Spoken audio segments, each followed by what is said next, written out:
Hello. তো দেখো আমরা আজকে ক্লাসিক্যাল মেকানিক্সের ডিগ্রি অফ ফ্রিডম এবং জেনারেলাইজ কোঅর্ডিনেটের উপরে কতগুলো এমসিকিউ ডিসকাস করব। আমি বলেছিলাম যে এসএলএসটি 11-12 এর জন্য আমি এমসিকিউ তেমনভাবে ডিসকাস করতে পারিনি। 9-10 এর জন্য কিছু এমসিকিউ কয়েকটা চ্যাপ্টারে আমি ডিসকাস করেছি, আরও ডিসকাস করব। এবং আজকের থেকে আমি 11-12টা স্টার্ট করলাম। তো দেখো 11-12 এর প্রথম যে পোর্শনটাকে আমি কভার করার চেষ্টা করব সেটা ক্লাসিক্যাল মেকানিক্স, এবং ক্লাসিক্যাল মেকানিক্সের যেটা ফার্স্ট টপিক্স, প্রথম টপিক্স, সেটা হচ্ছে degree of freedom and generalise coordinate. Okay. এবং এরপরে আমরা ল্যাগ্রাঞ্জিয়ান হ্যামিল্টনিয়ান মেকানিক্সের ল্যাগ্রাঞ্জিয়ান দেওয়া থাকলে হ্যামিল্টনিয়ান কীভাবে যাবে, হ্যামিল্টনিয়ান দেওয়া থাকলে ল্যাগ্রাঞ্জিয়ান কীভাবে আসবে, সেগুলো তো বলবোই। কিন্তু প্রথমে বেসিক পার্টটা আমরা বলবো degree of freedom and generalise coordinate. এবং এই টপিকটা হচ্ছে যে একদম ইজি টপিক, যদি কনসেপ্ট ক্লিয়ার থাকে তাহলে ডাইরেক্ট তোমরা কোয়েশ্চেনটা দেখেই আনসার করতে পারবে, কারণ এখান থেকে লং ক্যালকুলেশনের তেমন কোয়েশ্চেন হয় না। ওকে। তো চলো আমরা একে একে কোয়েশ্চেনগুলো ডিসকাস করতে থাকি। তো দেখো ফার্স্ট কোয়েশ্চেন যেটা বলছে, a particle is constant to move on a circle, the number of degree of freedom are. একটা পার্টিকেল যদি সার্কেল বরাবর মুভ করে তাহলে তার কতগুলো ডিগ্রি অফ ফ্রিডম হবে। তাহলে একটা পার্টিকেল যখন সার্কেল বরাবর মুভ করবে, মানে একটা প্লেনে মুভ করছে, তাহলে একটা প্লেনে মুভ করলে তাহলে সেক্ষেত্রে তার যে তার যে নাম্বার অফ কোঅর্ডিনেট সেটাকে রিপ্রেজেন্ট করতে গেলে চাই, সেটা দুটো কোঅর্ডিনেট লাগবে। দেখো এক্স কমা ওয়াই। তো আমরা জানি যে যতগুলো ইন্ডিপেন্ডেন্ট কোঅর্ডিনেট ততগুলো হয় ডিগ্রি অফ ফ্রিডম। কিন্তু এক্স ওয়াই তো কোঅর্ডিনেট লাগছে, কিন্তু এক্স ওয়াই কি ইন্ডিপেন্ডেন্ট? না, এক্স ওয়াই ইন্ডিপেন্ডেন্ট নয়। কারণ কি? কারণ particle is constant to move on A circle, তার মানে এক্স ওয়াই এর মধ্যে একটা রিলেশন রয়েছে অবশ্যই। ঠিক আছে, সরি। তাহলে দেখো যদি আমরা বলি যে একটা সার্কেল বরাবর মুভ করছে, যে সার্কেলটার রেডিয়াস হচ্ছে যে আর, এই পয়েন্টটা হচ্ছে যে এক্স কমা ওয়াই, এটা হচ্ছে অরিজিন 0,0। তাহলে দেখো এক্স ওয়াই এর একটা রিলেশন রয়েছে কি না, X square plus Y square equal to R square. তাহলে এইটা একটা কনস্ট্যান্ট ইকুয়েশন হয়ে গেল। তাই দুটো তো কোঅর্ডিনেট ছিল, কিন্তু দুটো কোঅর্ডিনেট ডিপেন্ড হয়ে গেছে বাই ইউজিং দিস ইকুয়েশন। তাহলে টোটাল নাম্বার অফ যে ইন্ডিপেন্ডেন্ট কোঅর্ডিনেট সেটা কতগুলো হয়ে যাবে এখন? 2 মাইনাস 1, তাহলে একটা হয়ে যাবে। ভেবে দেখো, তার মানে এর যে number of degree of freedom হবে সেটা 1। বুঝা গেল? তাই যতগুলো ইন্ডিপেন্ডেন্ট কোঅর্ডিনেট লাগবে, তাহলে এমনিতে তো দুটো লাগছিল, কিন্তু একটা কনস্ট্যান্ট ইকুয়েশনের জন্য একটা কমে গেল, তাহলে কটা হয়ে যাবে? একটা। আচ্ছা, এটাকে যদি আমরা পোলার কোঅর্ডিনেটে সলভ করতে চাই আরও ইজি হয়ে যাবে, যেহেতু সার্কুলার সিমেট্রি রয়েছে। যখনই সার্কুলার সিমেট্রি বা স্ফেরিক্যাল সিমেট্রি থাকবে তখন আমরা পোলার কোঅর্ডিনেটে সলভ করার চেষ্টা করব। পোলার কোঅর্ডিনেটের সাপেক্ষে যদি আমরা এক্সপ্লেন করতে চাই আমরা কি বলবো? দেখো এখানে দুটো কোঅর্ডিনেট লাগবে, পোলার কোঅর্ডিনেট আর কমা থিটা, প্লেনে আর কমা থিটা। তাহলে দেখো আরটা এখানে ফিক্সড রয়েছে, কে ভেরি হচ্ছে? থিটা ভেরি করছে। দেখো থিটা ভেরি করছে, থিটা কখনো এটা কখনো এটা, তাহলে থিটা ভেরি করছে, আর কনস্ট্যান্ট। তাহলে আর যদি কনস্ট্যান্ট হয় তাহলে আরটা তো ডিগ্রি অফ ফ্রিডম নয়। ডিগ্রি অফ ফ্রিডম কার জন্য পাওয়া যাবে? থিটার জন্য। তাহলে অনলি 1 ডিগ্রি অফ ফ্রিডম। তাহলে যদি স্ফিয়ার হয় সেক্ষেত্রে স্ফেরিক্যাল সিমেট্রির ক্ষেত্রে আমরা আর থিটা ফাই বলবো, সেখান থেকে আমরা ইজিলি বলতে পারি।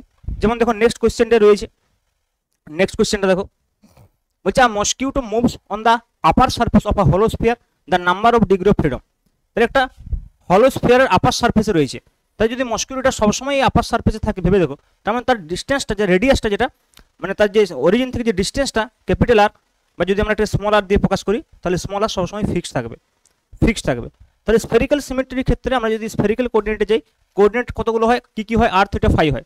তাহলে এখানে যদি আর সবসময় কনস্ট্যান্ট হয় তাহলে থিটা এবং ফাই ভেরি করবে, তাহলে এর number of degree of freedom হয়ে যাবে 2। দেখো ইজি হয়ে যাচ্ছে অনেক যদি আমরা স্ফেরিক্যাল পোলার কোঅর্ডিনেটে ডিসকাস করার চেষ্টা করি বিষয়টাকে। নেক্সট দেখো কি বলছে, a particle is constant to move on a parabola y equal to kx square, the number of degree of freedom. তাহলে দেখো পার্টিকেল যদি এক্স ওয়াই প্লেনে মুভ করে তাহলে তার ডিগ্রি অফ ফ্রিডম কত হয়? 2, নাম্বার অফ ইন্ডিপেন্ডেন্ট কোঅর্ডিনেট। কিন্তু একটা ইকুয়েশন দিয়ে দিয়েছে, মানে এটা কনস্ট্যান্ট ইকুয়েশন। তাহলে একটা ইকুয়েশন যদি হয় তাহলে একটা যদি কনস্ট্যান্ট ইকুয়েশন হয় বা একটা যদি কনস্ট্যান্ট হয় তাহলে এক কমে যাবে, তাহলে 1 হয়ে যাবে। তাহলে number of degree of freedom হয়ে যাবে কিন্তু 1। ওকে। নেক্সট দেখো কি which is the number of degree of freedom for a system shown in figure। দেখো এখানে দুটো অবজেক্ট আছে এবং এই অবজেক্টটা এই বরাবর মুভ করবে এবং বিটাও এই বরাবর মুভ করবে। তাহলে দেখো এর জন্য একটা ডিগ্রি অফ ফ্রিডম হওয়া উচিত, এর জন্য আরেকটা ডিগ্রি অফ ফ্রিডম হওয়া উচিত। এর জন্য একটা ডিগ্রি অফ ফ্রিডম, বি এর জন্য একটা ডিগ্রি অফ ফ্রিডম, তাই দুটো ডিগ্রি অফ ফ্রিডম হওয়া উচিত ছিল। কিন্তু ভেবে দেখো এদের মধ্যে একটা কনস্ট্যান্ট আছে। কি কনস্ট্যান্ট আছে? প্রথমত কনস্ট্যান্ট তো একটা লাইন বরাবর মুভ করছে, ওয়ান ডাইমেনশনে, এও ওয়ান ডাইমেনশনে মুভ করছে, তাহলে এরও ডিগ্রি অফ ফ্রিডম 1, এরও ডিগ্রি অফ ফ্রিডম 1। আবার দেখো এদের মধ্যে যে যে তারটা রয়েছে বা স্ট্রিংটা রয়েছে সেটা ফিক্সড।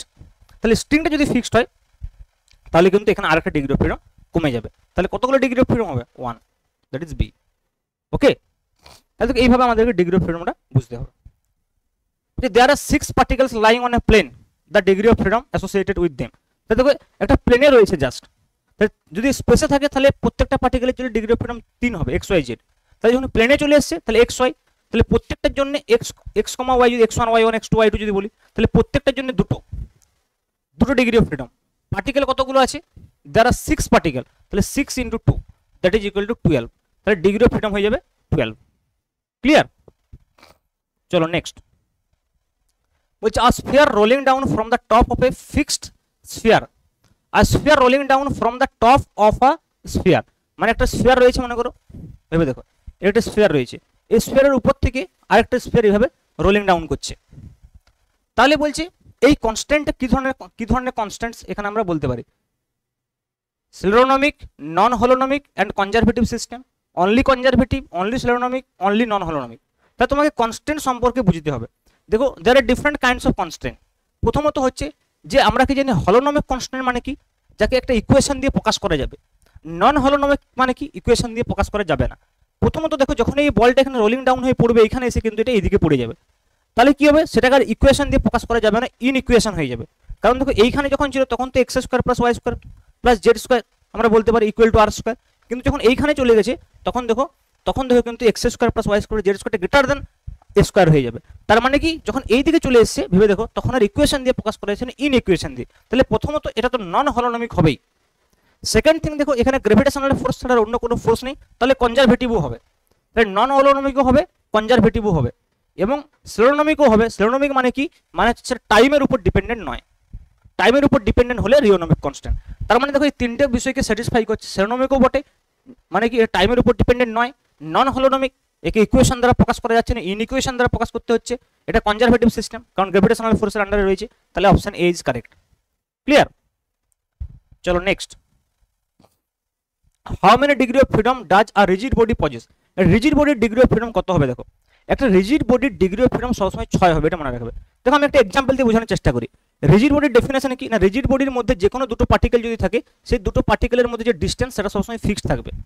যে কোনো দুটো পার্টিকেলের মধ্যে ডিস্টেন্স রিজিড বডিতে সবসময় ফিক্সড থাকে। তাহলে দেখো এই পার্টিকেলটার যদি আমি ডিগ্রি অফ ফ্রিডম বলি ইন 3 ডাইমেনশন, এই পার্টিকেলটা যদি ডিগ্রি অফ ফ্রিডম বলি তাহলে এরও মনে করো তিনটে কোঅর্ডিনেট লাগবে x1, y1, z1, এরও লাগবে তিনটে x2, y2, z2। তাহলে কটা হলো? 3 3 6। আমি আরেকটা পার্টিকেল মনে করে নিয়ে নিলাম, তাহলে বুঝতে পারবে এইটা। তাহলে এখানে মনে করো আরেকটা রয়েছে x1, y1, z1। তাহলে দেখো অ্যাকচুয়ালি ডিগ্রি অফ ফ্রিডম কতগুলো হওয়া উচিত? 9টা ডিগ্রি অফ ফ্রিডম হওয়া উচিত। কিন্তু দেখো যদি 3 3 6 3 9টা ডিগ্রি অফ ফ্রিডম হয়, কনস্ট্যান্ট করা আছে দেখো তিনটে কনস্ট্যান্ট রয়েছে, এই ডিসটেন্সটা ফিক্সড, এই ডিসটেন্সটা ফিক্সড, এই ডিসটেন্সটা ফিক্সড। কেন? কারণ রিজিড বডির ডেফিনেশন এটা distance between any two particle is fixed. তাহলে কত হবে? 9 - 3 = 6। তুমি বলবে স্যার তিনটে পার্টিকেলের ক্ষেত্রে কেন দেখাচ্ছেন, 4টা পার্টিকেলের ক্ষেত্রে দেখানো হয়, কোনো সমস্যা নেই। তাহলে আরেকটা পার্টিকেল এখানে যদি চলে আসে 4টা পার্টিকেল, তাহলে কি হবে বলো তো? 4টা পার্টিকেল যখনই চলে আসবে তখন নাম্বার অফ কোঅর্ডিনেট তো 12 হয়ে যাবে, কিন্তু সঙ্গে সঙ্গে 6টা কনস্ট্যান্ট চলে আসবে, তাহলে -6 দ্যাট ইজ ইকুয়াল টু 6। 6টা কনস্ট্যান্ট কেন আসবে দেখো, যদি আমরা এরকম ভাবে ভাবি 4টা পার্টিকেল রয়েছে 4টা কর্নারে, তাহলে দেখো 1 2 3 4টা কনস্ট্যান্ট তো রয়েছে, আবার এই দুটো কনস্ট্যান্ট চলে আসবে কর্নার ডিস্টেন্সগুলো। তাহলে বুঝতে পারছো সেক্ষেত্রে কটা হবে? 6টা হয়ে যাবে। তাহলে 12 - 6 = 6, মানে যতগুলো পার্টিকেল হবে নাম্বার অফ কনস্ট্যান্ট nc2 হবে। দেখো তিনটে পার্টিকেলের ক্ষেত্রে কি হয়েছিল? 3c2, 4টা পার্টিকেল 3c2 মানে 3, 4টা পার্টিকেলের ক্ষেত্রে দেখো 4c2 মানে 6, n × n - 1/2। তো দেখো n × n - 1/2 মানে কি 3 × 2/2, এটা কত হবে? 4 × 3/2, দেখো 6। তাহলে কি হচ্ছে এতগুলো কি হচ্ছে কনস্ট্যান্ট চলে আসছে, তাহলে ডিগ্রি অফ ফ্রিডম কত হবে? 6। মানে রিজিড বডির ক্ষেত্রে ডিগ্রি অফ ফ্রিডম হচ্ছে আলটিমেটলি 6। নেক্সট দেখো, when a rigid body rotates about a given axis the degree of freedom it will have। যখন মনে করো একটা রিজিড বডি একটা গিভেন অ্যাক্সিসের সাপেক্ষে, সাপোজ এটা মনে করো জেড অ্যাক্সিস রয়েছে, জেড অ্যাক্সিসের সাপেক্ষে মনে করো একটা রিজিড বডি রয়েছে, এই রিজিড বডিটা মনে করো জেড অ্যাক্সিসের সাপেক্ষে রোটেট করছে, জেড অ্যাক্সিসের সাপেক্ষে রোটেট করছে, তাহলে এর ডিগ্রি অফ ফ্রিডম কতগুলো হবে? তাহলে দেখো যেহেতু জেড অ্যাক্সিসের সাপেক্ষে রোটেট করছে, তাহলে এই জেড ইকুয়াল টু কনস্ট্যান্ট হয়ে গেল, জেডটা তো চেঞ্জ হচ্ছে না, জেড ইকুয়াল টু কনস্ট্যান্ট। আবার দেখো যদি এইভাবে সে রোটেট করে তাহলে এখানে একটা ইকুয়েশন সে কনস্ট্যান্ট ইকুয়েশন পাবে x² + y² = r²। তাহলে দেখো দুটো কনস্ট্যান্টস ইকুয়েশন পাচ্ছে। আর এই পার্টিকেলটার বা এই রিজিড বডিটার এমনিতে কতগুলো কোঅর্ডিনেট চাই একে একে যদি আমরা একটা পার্টিকুলার আরবিটারি অরিজিনের সাপেক্ষে একে যদি আমরা দেখতে চাই তাহলে তিনটে লাগবে। তো তিনটে তো কোঅর্ডিনেট চাই, কিন্তু দুটো কনস্ট্যান্টস আছে দেখো। দুটো যদি কনস্ট্যান্ট থাকে তাহলে 3 - 2 = 1, তাহলে কত হয়ে যাবে? Number of degree of freedom 1 হয়ে যাবে যখন ওই বডিটা ঘুরবে। একটা পার্টিকুলার রিজিড বডি নির্দিষ্ট নিজে যদি একটা রিজিড বডি হয় তার যদি ডিগ্রি অফ ফ্রিডম বলি 6, কিন্তু যখন রিজিড বডিটা নিজেই ঘুরছে তখন রিজিড বডিটাকে অ্যাজ আমরা পার্টিকেল কনসিডার করতে পারি, কারণ রিজিড বডির ভিতরে দুটো পয়েন্টের মধ্যে ডিস্টেন্স চেঞ্জ হয় না। তাহলে তখন যদি আমরা তার সাপেক্ষে একটা আরবিটারি অরিজিনের সাপেক্ষে বলি তাহলে একে তিনটা কোঅর্ডিনেট লাগবে স্পেসিফাই করতে, কিন্তু তিনটা কোঅর্ডিনেটের মধ্যে জেড ফিক্সড রয়েছে। আর যদি এইভাবে সে সার্কুলার মোশন করে তাহলে কি হবে? এখানে আরেকটা ইকুয়েশনে পেয়ে যাব, তাহলে দুটো কনস্ট্যান্ট ইকুয়েশন, তাহলে number of degree of freedom 3 - 2 হয়ে যাবে।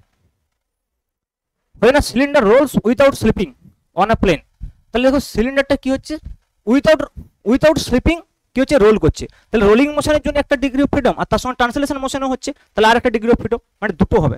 রোলিং মোশনের জন্য একটা ডিগ্রি অফ ফ্রিডম আর আর যে হচ্ছে যে রোটেশনের জন্য আরেকটা ডিগ্রি অফ ফ্রিডম। সিলিন্ডারটা রিজিড বডি। তাহলে দেখো নেক্সট দেখো, the generalised coordinate theta for the motion of a simple pendulum oscillating in a vertical plane is. Generalised coordinate কত হবে? দেখো একটা সিম্পল পেন্ডুলাম যখন ভার্টিক্যাল প্লেনে এইভাবে মুভ করে তার যে জেনারেলাইজড কোঅর্ডিনেট সেটা হচ্ছে বেসিক্যালি থিটা, তাই তো? এই থিটা হচ্ছে জেনারেলাইজড কোঅর্ডিনেট। এখন দেখো যদি এই পার্টিকেলটার কোনো একটা মুহূর্তে এই পজিশনটাকে আমরা x, y দিয়ে ডিনোট করি with respect to this origin, এই যদি x, y বলি তার মানে দেখো এর x হচ্ছে এই বরাবর আমি বলতে পারি, আর এই বরাবর হচ্ছে যে y, তাহলে this is x and this is y। দেখো এলটা হচ্ছে l, ভেবে দেখো। তাহলে এল এর যদি আমরা কম্পোনেন্ট নিই, ভেবে দেখো এল এর এই বরাবর কম্পোনেন্ট কত হবে? l cos থিটা, তাই তো? তার মানে y = কত হবে? দেখো l cos থিটা, আর x = কত হবে? l sin theta. x = কত হবে? l sin theta. তাহলে দেখো তাহলে x = l sin থিটা, এখান থেকে একটা সমীকরণ পাচ্ছি। তাহলে sin থিটা = কত হবে বলো? sin theta = x/l। তার মানে এখান থেকে আমরা থিটা বলতে পারি sin inverse x/l, sin inverse x/l। ওকে, সিমিলারলি আমরা যদি cos এর সাপেক্ষে বলি তাও বলতে পারি। দেখো cos এর সাপেক্ষে যদি বলি তাহলে দেখো y = কত হবে? l cos theta, l cos theta, cos theta. তাহলে cos থিটা = কত হবে? y/l। তাহলে থিটা = কত হবে? দেখো cos inverse y/l, cos inverse y/l। এটা অ্যাকচুয়ালি ইকুয়েশনটা যেটা y ছিল। ওকে, দুটোই হবে, এও হবে বিও হবে। তাহলে কি হবে? a and b both. বুঝতে পারছো? তাহলে আমরা ইন টার্মস অফ cos ও লিখতে পারি থিটাকে, ইন টার্মস অফ sin ও লিখতে পারি, কোনো সমস্যা নেই। এটা হচ্ছে এখানে generalise coordinate. Three particles moving in space so that distance between any two of them always remain fixed have a degree of freedom। এটা এখনই বললাম তিনটে পার্টিকেল যদি থাকে, ধরে দেখো তিনটে পার্টিকেল রয়েছে যাদের মধ্যে ডিস্টেন্স সবসময় ফিক্সড আছে, তাই তিনটে পার্টিকেলকে যদি আমরা স্পেসে বলি 9টা হবে ডিগ্রি অফ ফ্রিডম, 9টা হবে কোঅর্ডিনেট এবং তিনটা কনস্ট্যান্ট হয়ে যাচ্ছে, তাহলে 9 - 3 = 6, অপশন সি। ওকে, নেক্সট দেখো, the number of degree of freedom for a system, the number of degree of freedom for a system of a rigid body moving freely in space and a particle constant to move on that rod is equal to। ভেবে দেখো একটা rod আছে মনে করো, the number of degree of freedom for a system of a rigid body moving freely in space and a particle is constant to move on that rod। তার মানে এটা যেটা বলছে রিজিড রড, হ্যাঁ ঠিক আছে, রিজিড রড। দেখো rigid রডের মধ্যে রিজিড রডটা 3 ডাইমেনশনে মনে করো মুভ করছে, তার কতগুলো ডিগ্রি অফ ফ্রিডম হবে? 3টে। আর তার ভেতরে একটা পার্টিকেল মনে করো বা রডের উপরে, বা আমরা যদি একটা পাইপ টাইপের যদি বলি particle is constant to move on the rod আছে, তার রডের উপরে, তার রডের উপরে যদি একটা পার্টিকেল মনে করে মুভ করে তার আর একটা ডিগ্রি অফ ফ্রিডম থাকবে 1, তাহলে 4, তাহলে ডিগ্রি অফ ফ্রিডম হবে 4। নেক্সট দেখো কি বলছে, name the type of constant that may be expressed in the form of N equation relating to the coordinate of the system and time. তাহলে আমি বললাম যে যদি আমরা ইকুয়েশনের সাহায্যে প্রকাশ করতে পারি, মানে যদি f of x, y, z, f of x, y, z, t = 0 হয়, তখন এটাকে আমরা কি বলি? এটাকে আমরা বলি holonomic constant, holonomic constants, holonomic constants. Okay, তাহলে দেখো holonomic constants, option A is correct. Similarly দেখো, আর non holonomic constant may be expressed in the form of inequality.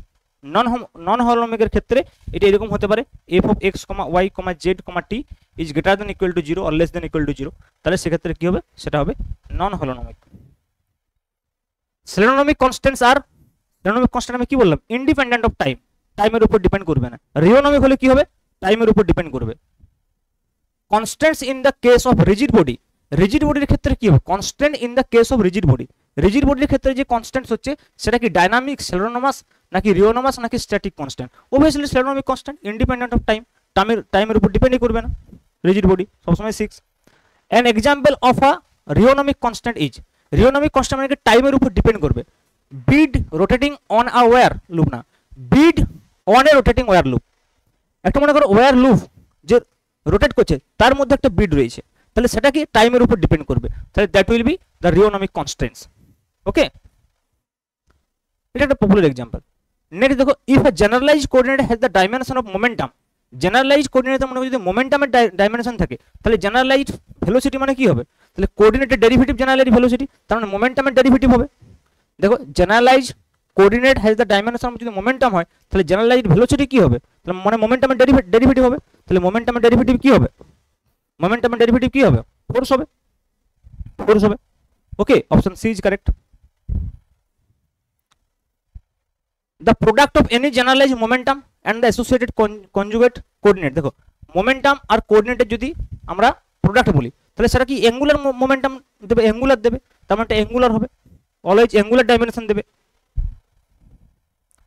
Next দেখো কি বলছে, whatever dimension are generalised coordinate has, whatever dimension are generalised coordinate has, whatever dimension are generalised coordinate has the product of the generalised force and generalised displacement, তাহলে generalised force আর generalised displacement যদি হয় তাহলে তার unit কি হবে, তার dimension কি হবে, ডাইমেনশন সবসময় ওয়ার্ক ডান হবে, ওয়ার্কের সঙ্গে ইকুয়াল হবে, ভেরি সিম্পল।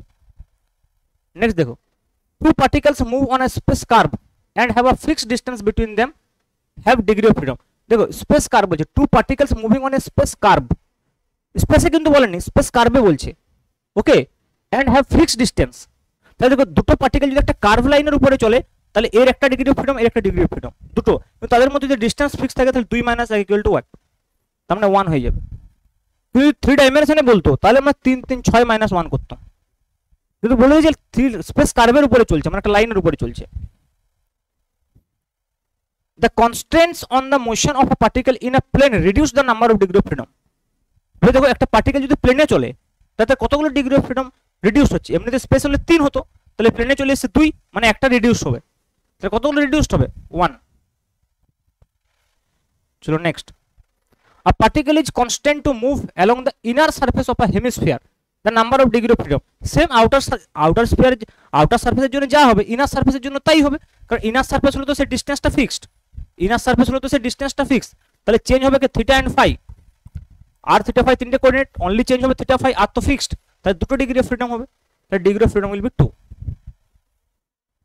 নেক্সট কোশ্চেন দেখো, a particle moving on a very long frictionless wire which rotates with constant angular velocity about a horizontal axis is an example of, a particle moving on a very long frictionless wire which rotates with a constant angular velocity about a horizontal axis, তার মানে টাইমের উপর depend করবে।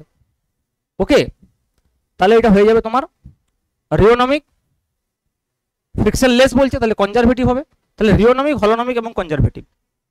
ওকে, frictionless বলে দিয়েছে তার মানে conservative তো হচ্ছেই, আর যেহেতু বলেছে particle moving on a very long frictionless wire which is rotates with angular velocity, তাহলে একটা ওয়্যারের উপরে ওয়্যারটা মুভ করছে মানে ওই একই হলো, আগে এটা বলছিলাম যে একটা বিট যদি একটা রোটেটিং ওয়্যারের মধ্যে থাকে তাহলে সেটা কি আসলে রিওনমিক কনস্ট্যান্ট, টাইমের উপর ডিপেন্ড করবে, যেহেতু ফ্রিকশনলেস বলছে তাহলে কনজারভেটিভ সিস্টেম, ইকুয়েশনের সাহায্যে প্রকাশ করা যেতে পারে হলোনমিক কনস্ট্যান্ট।